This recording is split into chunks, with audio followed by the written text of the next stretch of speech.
Yes ngono dunya biasa wae, soalnya urip wis biasa wae.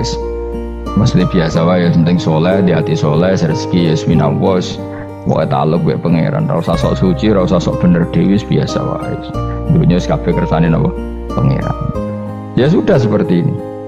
Yang soleh kayak Salabah malah akhirnya suul khotimah. Padahal dulu disebut hamamatul masjid, tukang itikaf. Gak tahu mulai ke masjid, tapi akhirnya suul khotimah. Wahsi sing mata ini kekasih Nabi, rupanya mata ini Hamzah ditakdir husnul khotimah. Makanya donga ya muqallibal qulub tsabbit qalbi ala dini. Kita tidak pernah tahu. Nah kenapa kalau saya ngaji PD, mereka aku muji pangeran, saya tidak pernah mikir awakku, tak penting awakku, penting muji pangeran. Ngaji itu artinya kan muji pangeran, muji ilmu nih pangeran, ya sudah selesai. Itu anakku itu donga itu mikir awakmu dewi. Mulane donga mbek ngaji ku derajate dhuwur ngaji, mergo ngaji muji pangeran, nak donga mikir awake dewi. Makanya masyhur itu ada dua kelompok di masjid, yang satu diskusi halal haram, yang satu berdoa. Nah, terus Nabi keluar dari rumah berdiri, sempat ragu, saya kemana? Terus, akhirnya Nabi ngendikan mereka itu berdoa, kalau Allah mengabulkan ya disembadani.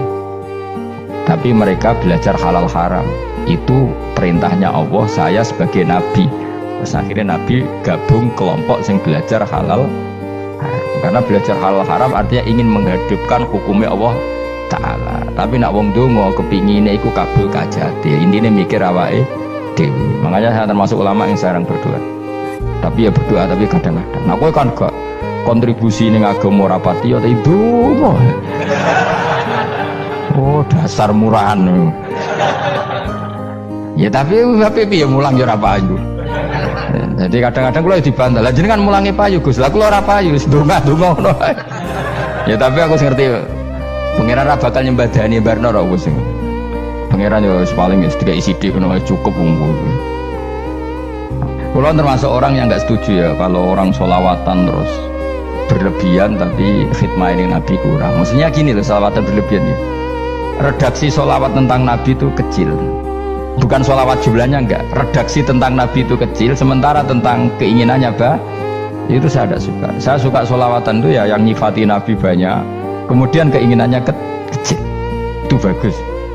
Kayak Ihya itu, kayak Ihya Abdul Hasan Asadili itu kalau dongo itu jaluknya mau swidik paling baris paling terakhir. Misalnya gini, nahmaduka ya man huwa la ilaha illa anta rahmanur rahim, itu langsung in sampai nyifati Allah itu 99. Buar ngono nganti berkuras-kuras. Lagi terakhir mau jaluk dongo sidik. Nah kowe kan enggak muni muji Allah mau basa-basi tok. Alhamdulillahirabbil alamin wassalatu wassalamu ala Muhammadin. Mau nggo syarat tok. Baru ke Allahumma inna nas'aluka nganti telung lari. Telung halaman. Tapi pas muji pangeran alhamdulillahirabbil alamin wassalatu wassalamu ala Muhammadin. Bariku terus donga njaluk mapan tolak buala. Oh, aja. Mana jare pangeran muji kekasihku suwi dik dongane kecangkeman. Lah saya tuh gak suka jenis itu. Harusnya sholawatnya itu yang panjang. Maksudnya nyifati Nabi yang panjang. Baru mintanya sedikit, itu bagus ya. Bi akhlak. Makanya saya diantara sholawat yang senang itu sholawatnya Habib Ali Al-Habsyi yang ngarang Sing Tuturo. Kalau beliau baca sholawat itu sholatan yattasilu biha ruhul musolli alaihi bi fayam basitu fi qalbi sirru nuri ta'alluqi bi wa hubbi wa yuktabu biha bi inayatillahi ta'ala fi hisbi. Jadi dia baca sholawat itu, ya Allah berikan sholawat kepada kekasihmu Muhammad. Dengan sholawat ini rohnya saya, musolli itu rohnya saya yang membaca sholawat bisa sambung dengan rohnya Rasulullah, dan setelah sambung saya terhitung sebagai orang yang mencintai Rasulullah, dan saya berharap dari cinta itu saya tertulis sebagai umatnya. Nah aku kan enggak mau sholawat itu mau saya termasuk orang yang enggak saya loh ya. Tapi ya tetap baik dibanding nganggo primbon ya satu sholawatan ya. Tapi boyo punya etika lah dengan Rasulullah itu. Boyo kalau dongo nyifati Nabi yang banyak ya baru keinginan. Kan banyak tuh sholawat yang seperti yang saya misalnya di kitabnya Sayyid Muhammad ada Allahumma sholli ala sayyidina Muhammad nuri kalam alladzi. Wah nyifati Nabi itu sampai panjang lebar baru menceritakan hajat. Kalau kamu kan enggak nyifati Nabi basa-basi mau sidik kan. Malah kadang orang misalnya ala Muhammad kok ala Muhammad muni Sayyidina aja disoal. Misalnya terus baru kudungannya wah. Saya termasuk yang enggak setuju karena itu menurut saya kurang etika. Makanya Rasulullah itu kalau berdoa, kalau sudah nyifati Allah, coba tak beri satu contoh saja doanya Nabi. Alhamdulillah hamdan yuwafi ni'amahu wa yukafi'u mazidah ya Rabbana lakal hamdu kama yanbaghi li jalali wajhika 'azimi sultanik la nuhsi tsana'an 'alaika anta kama asnaita 'ala nafsik. Itu sudah berapa itu nyifatinya? Itu belum doanya tuh. Nah kamu kan enggak alhamdulillahirabbil alamin Allahumma ya Allah di hajati wes gremeng seramu tuh tenan. Jangan gak bakat wali. Nah cara kula iku sisen ngono. Kula ya sering ngamini dongane wong ngono tapi ning atiku amin maksudnya amin barno mawon Gusti. Nanti aku amin tapi amin ku barno mawon Gusti. Wong ora jelas ngono. Jadi aku muni amin tapi amin barno maksudnya ya Allah barno amin maksudnya. Jadi karena tadi setahu saya doanya para nabi, para wali itu memang seperti itu. Ya coba itulah doa tadi aja yang saya sebut itu berapa kalimatnya? Apa? Alhamdulillah hamdan yuwafi ni'amahu wa yukafi'u mazidah ya Rabbana lakal hamdu kama yanbaghi li jalali wajhika 'azimi sultanik la nuhsi tsana'an 'alaika anta kama asnaita 'ala. Enggak terhitung pujian saya kepada engkau sebanyak engkau memuji pada diri engkau sendiri. Allahumma inni a'udzubika ridhoka min sakhatika bi mu'afatika min uqubatika wa bika minkal.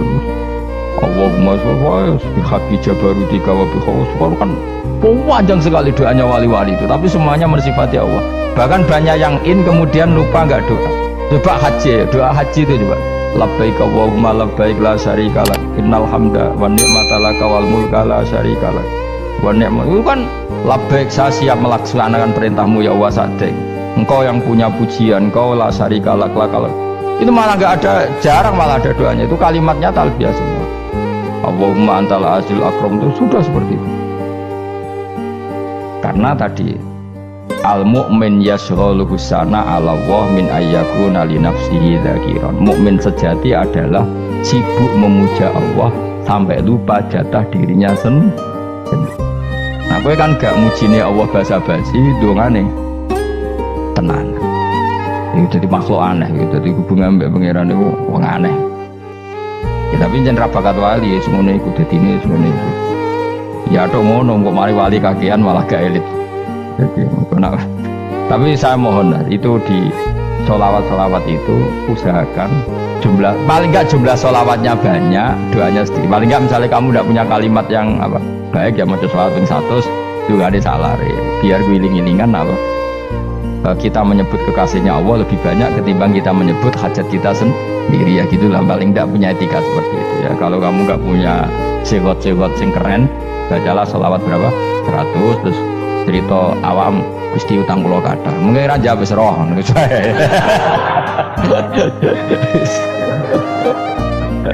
Tapi kan kita menyebut kekasihnya sampai 100 nyebut utang bisa. No cowok nyebut kekasih bisa nyebut utangnya. Satu. Berarti yang gimana ditakoki pangeran. Kowe nyebut kekasihmu piro pisan, nyebut utang 100 dasar rayu utang ngono-ngono kan. Ya ada, saya termasuk orang yang nggak setuju tadi. Jadi kalau apa redaksi sholawat cari yang mujinya Nabi lebih apa lebih banyak. Nah, karena itu nanti lebih diridhoi Allah Taala. Coba Allah sendiri kalau nyebut nabinya itu hitung saja. Laqad ja'akum rasulun min anfusikum, dari rasulun min anfusikum, seorang rasul yang sejenis dengan kamu. Terus azizun, orangnya sangat terhormat. Alaihi ma'anitum, rasul ini siap menanggung apa yang kalian tidak mampu. Kowe ra bakat mlebu swarga baru kaya syafaate Nabi akhir mlebu swarga. Kowe ra kelar korban, Nabi tahu mengorbankan kita semua. Dokha Rasulullah bikabsaini, terus hada an ahli wa hada amman lam yudokhi min mati. Ini alihima anitum, Nabi menanggung apa yang kalian berat. Azizun, Nabi itu ali, terus harisun alikum, Nabi sangat berkomitmen menyelamatkan kalian. Haris itu keinginan yang berlebihan, itu jenis apa? Haris, ya itu namanya ini mungseng, keinginan yang over. Nabi itu sangat berkeinginan kita ini maslahat. Terus bil mu'minina ra'ufur, Allah yang super saja kalau nyebut nabinya nyifati sebanyak itu. Ada ayat lagi misalnya, Rabbana wab'ath fihim rasulam minhum yatlu alaihim ayatika. Muhammad itu siapa? Seorang rasul yang membacakan ayat-ayat Allah. Wa yu'allimuhum, seorang rasul yang mengajari mereka Alkitab wal hikmah. Wa yuzakkihim, seorang rasul yang membersihkan akhlak-akhlak kita. Jadi artinya Allah punya tradisi kalau nyifati rasul itu banyak. Juga nyifati orang-orang sekeliling rasul. Makanya menurut saya mazhab Syiah itu enggak pas. Karena Allah kalau nyifati Rasulullah itu jika nyifati orang-orang di sekeliling Rasulullah, dan itu dengan pujian, yaitu Muhammadun Rasulullah walladzina ma'ahu asyidda walal kufar ruhama'u bainahum tarahum ruk'an sujada yabtawuna fadlan minallahi warid wa nasimahum fi wujuhihim min atharis sujud. Itu kan panjang sekali, dan orang-orang sekeliling Muhammad adalah begini. Kayak apa Allah muji para ashabu Rasulullah? Masa kita ikut kelompok yang menghina ashabnya apa? Rasulullah. Makanya kita tetap madzhab ahli sunnah wal jamaah, yaitu mencintai semua sahabat, karena Allah saja yang Tuhan mensifatinya dengan sehormat itu. Mensifati apa? Ashabu Rasulullah, disifati orang-orang yang saling kasih sayang sama orang mukmin. Tarahum ruk'an, sujud dan komitmen hidupnya untuk rukuk dan hidup. Si mahum fi wujuhihim min asari sujud. Udah asari sujud harus diterjemah, nanti sensitif. Cuma setahu saya asar sujud itu nanti setelah di akhirat orang sering sujud itu jabahnya itu ada nurnya.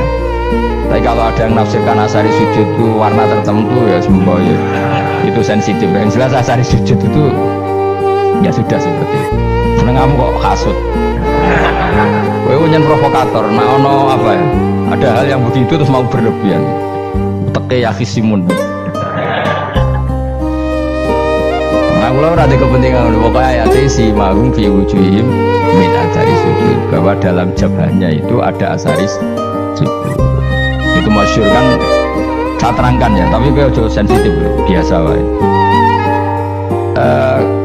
Suatu saat Rasulullah itu ngendikan begini, nanti saya kata Nabi akan nyafati kalian semua. Sahabat-sahabat tanya, ya Rasulullah dengan sekian miliar orang bagaimana kamu mengenali kita? Saya ulang lagi, suatu saat saya nanti akan nyafati kalian karena saya kenal kalian. Maksudnya di akhirat. Ya apa? Di akhirat. Terus sahabat tanya, ya Rasulullah bagaimana engkau mengenali kita sementara nanti di akhirat bermiliar-miliar orang? Terus Nabi ngendikan gini, jika kamu punya unta dengan tanda tertentu, saya ulang lagi, jika kamu punya unta punya tanda tertentu, dalam jidatnya ada begini, dalam tangannya ada gini, dalam kakinya ada gini, maka apa kamu bisa membedakan untamu dengan unta orang lain? Ya bisa ya Rasulullah, karena unta kita khas. Misalnya kaki depannya ada putihnya, kaki belakangnya ada putihnya, dalam baduknya ada putihnya. Kata Nabi, inna ummati yut'auna yaumal qiyamati hurran muhajjalin min asaril wudu. Nanti umatku nanti wajahnya juga bersinar, tangan kakinya juga bersinar. Jadi asar itu saya pastikan secara riwayat itu akhirat, ini tentang akhirat. Tapi bahwa yang di dunia ada yang memulai asar itu dia monggo mawon. Loh itu bagus kan, artinya ekspresi percepatan. Tidak apa-apa loh, daripada gue jelas ini. Maksudnya ya orang ngetok ya banyak jarang sujud tenan. Gue serasa sensitif, tapi yang jelas ya nanti. Ya sampean kiamat ruang samu. Nanti hisab itu nanti kalau hitung hanya sekitar 3 jam. Hisabnya sak dunia itu hanya sekitar, karena malaikat itu tidak kesulitan sama sekali. Tak warai ya, ini nggak akan salah saya dalam hal ini karena riwayatnya sahihah. Kenapa hisab itu hanya butuh mau rubu'un nahar, seperempat dari siang enggak? Anggap saja siang itu 6 jam atau 12 jam itu aja terserah. Kalau 12 separuhnya kan 6 ya. Seperti seperempatnya berarti 3. Itu gini. Jadi nanti di mahsyar itu kan yauma tabyadu wujuh wa taswaddu wujuh. Udah yang kafir itu kelap, hilang. Wajahnya, tubuhnya semuanya gelap. Yang mukmin itu semuanya terang. Jadi sudah yang tabyadu wujuh wa taswaddu wujuh otomatis terus nyingkap. Terus pergerakannya itu delala yang tabyadu wujuh itu ke kanan, yang taswaddu wujuh ke kiri. Maka kamu jangan punya sinar yang kelap-kelip, nanti kena bigo yang karena nggak jelas tadi. Maka kamu harus sinarnya yang sejelas-jelasnya, ghurran muhajjalin min asaril. Bila perlu nur kamu sampai menembus langit saat itu.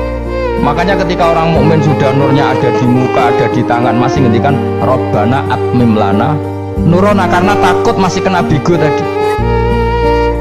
Karena kalau hanya wudhu tok, sikil tok kan, bayangkan di miliaran orang kan bisa agak kelihatan. Tapi kalau nurnya sampai nembus langit kan, itu siapa kok nurnya sampai, kan malaikat langsung tahu. Lalu hafal Quran, alim kan insya Allah nurnya itu. Sama zaman itu masih berdoa Rabbana atmim lana, sempurnakan nur kami. Karena nanti identifikasi malaikat berdasar tadi, kalau ada nur berarti diletakkan ashabul yamin, kalau nggak ada nur ashabul shimal. Nah malaikat yang dibawa bigo itu kira-kira detail gak? Dugaan saya kalau kelap-kelip pasti kena simal.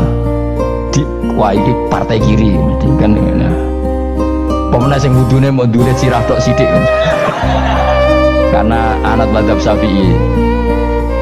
Sebetulnya meskipun dosa sebaiknya kalau basuh sirah itu kabeh ben ora kelap kelip, mana aneh bebesan terus dulat-dulit tok. Itu sebenarnya ya kelap kelip. Ya sudah ya. Setelah itu kata ngendikane pangeran yu'raful mujrimuna bisimahum fayukhadhu bin nawasi wal aqdam. Orang-orang pendosa kelihatan maka diletakkan di kiri. Nah sama yang orang-orang baik simahum fi wujuhim min asari. Jadi ayat itu jelas tentang akhirat. Tapi kira usah terus merovokasi. Karena kamu kok ya khisimun maksudnya provokator gitu. Jadi nanti yang mukmin jelas nurnya. Lah nur ini nanti dengan kadar iman kamu, perilaku kamu. Ada yang kelap-kelip, ada. Nah yang kelap-kelip ini orang kena bigo itu tadi. Nanti setelah kena bigo ikut ashabi simal, yang kelap-kelip disortir lagi malaikat yang bagian detail kan ada nanti. Nah ini terus ditubir neraka. Yang kafir bener-bener neraka, yang ini ditubir neraka. Nah itu nanti ini yang ngel-ngelo kanjeng Nabi digoleki ya ini. Mana sakit kanjeng Nabi, mana ono kiai soleh darani, nah iso soleh dhewe sakit Nabi kok terus goleki. Nanti umatku sing kelap-kelip dicari di sapa. Ya imma langsung dituruti Allah, wa imma dibasikne roh. Ya terserah rencanamu piye kon aku kowe. Tapi yang jelas apa? Kiamat itu cepat sekali karena tadi ada identifikasi tadi. Makanya hanya cukup 3 jam karena tadi yang jelek kelihatan jelek, yang baik kelihatan baik. Makanya cepat. Ya oraful mujrimuna bisimahum, orang pendosa dikenali lewat alamatnya yaitu taswaddu apa? Wujuh. Kalau orang baik dikenali lewat tabyadu wujuh. Nah terus setelah nyingkir, ini ngono tak warai kiamat. Setelah nyingkir itu faduri babenahum bisuril lahu bab. Setelah tersingkir tadi terus lalu ada pintu penghalang, pintu pemisah. Nah pintu pemisah tadi yang sisi kanan langsung jadi surga, yang sisi kiri jadi neraka, itu disebut faduri babenahum bisuril lahu bab batinul fi rahmatu wa dhahiru min kibalihil adab. Yang pintu arah kanan otomatis wilayah surga, yang pintu kiri otomatis wilayah neraka. Nah problemnya ketika penutupan pintu itu udah yang kelap-kelip itu katut kemana ini yang makanya kamu jangan malok partai yang apa kelap-kelip yang gak jelas itu koalisi kemana ya. Kalau partai besar kan iso nyalon presiden, partai kecil ini kan ikut mana ini kan sing sak ngisore 1%, 2% ini kan repot. Nah, coba misalnya nur kamu 2%, berarti gelap kamu kan 98%. Kira-kira malaikat mengkategorikan kemana coba? Ayo jawab. Gelap loh, kode semangat padahal itu bagian dari kamu. Kalau satu tubuh itu sinarnya hanya 2%, kira-kira kategorinya itu partai gelap, partai terang. Kode semangat kok ya dulu. Berarti kegaruk kemana? Ini. Tapi bisa saja malaikat cara berpikir gini. Tapi kok ada cahayanya? Padahal kata Allah yang bercahaya ashabul yamin. Kan nggak ada bilang cahaya terang. Bisa saja malaikat alhamdulillah berpikir begitu. Ya nanti kita rayu saja supaya berpikir ini kan yang penting ada cahaya. Kan Allah tidak bilang terang apa kelap-kelip. Ya mungkin saja asal ada cahaya dikategorikan lahu nur, punya apa? Nur. Tapi yang jelas saat itu pun yang sudah punya cahaya masih berdoa Rabbana atsmim lana nuruna, ya Allah saya mohon sekali nur-nur kami sempurna. Jadi ini saya bantu teman-teman yang hafid-hafid supaya tahu maknanya ya.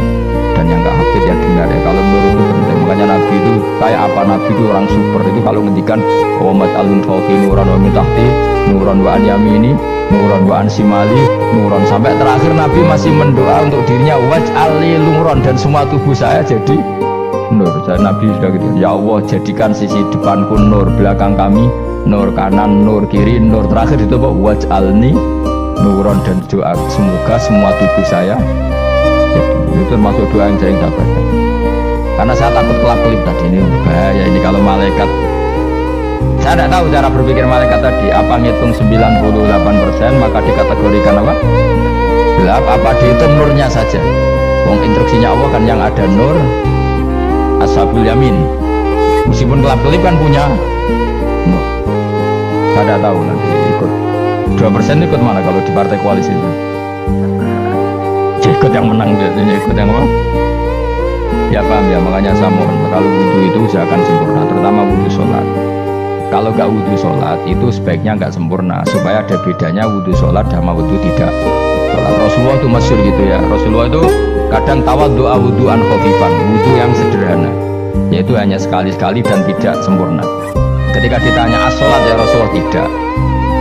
Misalnya saya habis makan mau tidur biasanya ya wudhu, tapi tentu tidak perlu sesempurna kayak wudhu sholat, biar ada bedanya. Rasulullah juga gitu, beberapa kali beliau wudhu tapi tidak sesempurna wudhunya untuk sholat. Masyhur itu di riwayat tawadhu wudhu'an khafifan duna wudhu'ihi di sholat, tapi kalau wudhu untuk sholat asbaghal wudhu, menyempurnakan. Jadi supaya ada bedanya wudhu sholat dan wudhu tidak. Saya gak umur itu masih podo kabeh. Abu Bakar ya gitu, ono poso sunat kok nyediakno buka dimarahi. Istrinya pernah nyediakan buka beliau untuk puasa sunat, itu embernya dipecahi baru. Ditanya kenapa gitu, apakah kamu akan menyaingi Ramadan? Jadi gak boleh memperlakukan puasa sunat kayak Ramadan, ya biasa saja. Kalau puasa sunat wah buka pola Ramadannya ya iri tuh, ini gimana kok saya disaingi ini. Jadi kabeh itu ada proporsinya, ada apa? Makanya megang Quran ya wudhu, megang. Nah kabeh gitaran terus wudhu, pengiran tersinggung. Iya kok megang gitar wudhu. Jadi gak boleh kebaikan disaingi itu juga gak boleh. Bapak gue sergap wudhu sampai nyekel gitar. Ya, Quran tersinggung, wah semen ya buka semua kan. Malaikat panitia kan ya tersinggung. Kabeh itu kan ada proporsinya, apa? Ada proporsi. Itu hebatnya Rasulullah. Jadi kalau beliau wudhu, bahkan wudhu li sholat sama tidak sholat itu, misalnya sholat sunat tuh kamu mampu ngadeg boleh nggak duduk? Boleh. Kalau sholat fardu nggak boleh, biar ada bedanya. Fardu itu spesial, nggak boleh, harus berdiri. Kalau sunat pun harus berdiri. Fardu tersinggung, iya sunat kok nyaingi aku kan gitu. Ya makanya sholat fardu wajib berdiri ya, sholat sunat boleh duduk meskipun mampu loh ya. Nggak boleh sama, sholat sunat pun harus berdiri, berarti ada sunat menyaingi fardu. Ya jelas ya, jadi aturan main itu harus jelas, nggak boleh. Makanya Abu Bakar itu nggak mau kalau ada orang puasa sunat kemudian apa?